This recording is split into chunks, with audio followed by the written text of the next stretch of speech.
পরিবারের সবার জন্য মার্কেট করতে করতে নিজের মার্কেট করতেই ভুলে গেছি। নানা বিতর্ক নিয়ে সামাজিক যোগাযোগ মাধ্যমে আলোচনায় থাকেন ক্রিম আপা খ্যাত কন্টেন্ট ক্রিয়েটর শারমিন শিলা। এবার তার বিরুদ্ধে শিশুদের উপর নির্যাতনের অভিযোগ এনে ঢাকা জেলা প্রশাসক বরাবর স্মারকলিপি দিয়েছে একাই 100 নামে শিশুদের নিয়ে কাজ করা একটি সংগঠন। স্মারকলিপি দেওয়ার পর দেশবাসীর কাছে ক্ষমা চেয়েছেন কন্টেন্ট ক্রিয়েটর শারমিন শিলা। দেখা গেল এই কারণে আমি দেশবাসীর কাছে ক্ষমা চাচ্ছি, আর ক্ষমা চাওয়া আল্লাহও কিন্তু ক্ষমা করে দেয়। ক্ষমা চেয়ে ভিডিও বার্তা দিয়েছেন ক্রিম আপা খ্যাত বিতর্কিত এই কন্টেন্ট ক্রিয়েটর। থানায় গিয়ে মাপ চেয়েও এসেছেন বলে জানিয়েছেন তিনি। আজকেও থানায় যেয়ে আমরা আসলাম, তো আমার ছেলে মেয়েকে যে কখনো অত্যাচার করি নাই এটা অনেকেই বোঝে। হ্যাঁ, এর আগে গত 7 এপ্রিল তার বিরুদ্ধে স্মারকলিপি জমা দেয় সংগঠনটি। ঢাকা জেলা প্রশাসকের পক্ষে স্মারকলিপি গ্রহণ করেন অতিরিক্ত জেলা ম্যাজিস্ট্রেট আব্দুর রাফিউল আলম। স্মারকলিপিতে ভিডিও কন্টেন্ট তৈরির জন্য 2 সন্তানকে নির্যাতনের অভিযোগ আনা হয়েছে শারমিন শিলার বিরুদ্ধে। মাথাটাও নিচে করতে তুই নিচে করে কান্তি।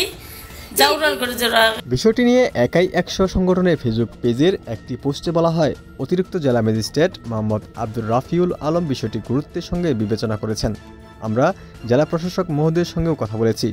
আমাদের একটি প্রতিনিধি দল সাভারে ইউএনও মহোদয়ের সঙ্গেও সাক্ষাৎ করেছেন। প্রশাসনিক বিভিন্ন প্রক্রিয়ার কারণে 3 দিনের সময় চাওয়া হয়েছে।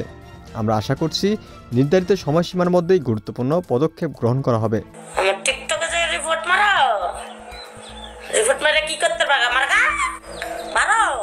ক্রিম আপা অনেকদিন ধরেই তার সন্তানকে পুঁজি করে ভিউ পাওয়ার আশায় মানসিক ও শারীরিক নির্যাতন করে আসছে।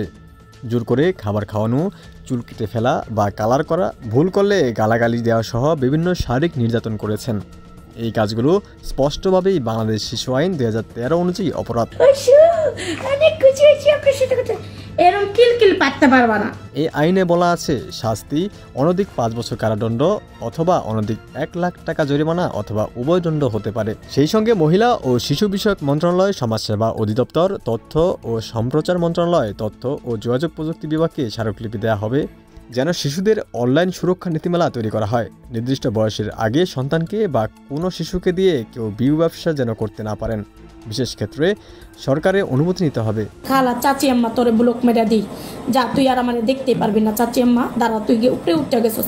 পোস্টে আরও বলা হয়েছে, এটা শুধু ক্রিম আপার বিষয় নয়, আমরা প্রায়ই দেখি অনেক শিক্ষিত বাবা মাও সন্তানদের ওপর চাপ প্রয়োগ করে কন্টেন্ট তৈরি করায়। কেউ আয় করছেন, কেউ খ্যাতি পাচ্ছেন, কিন্তু এর পেছনে শিশুদের শৈশব হারিয়ে যাচ্ছে।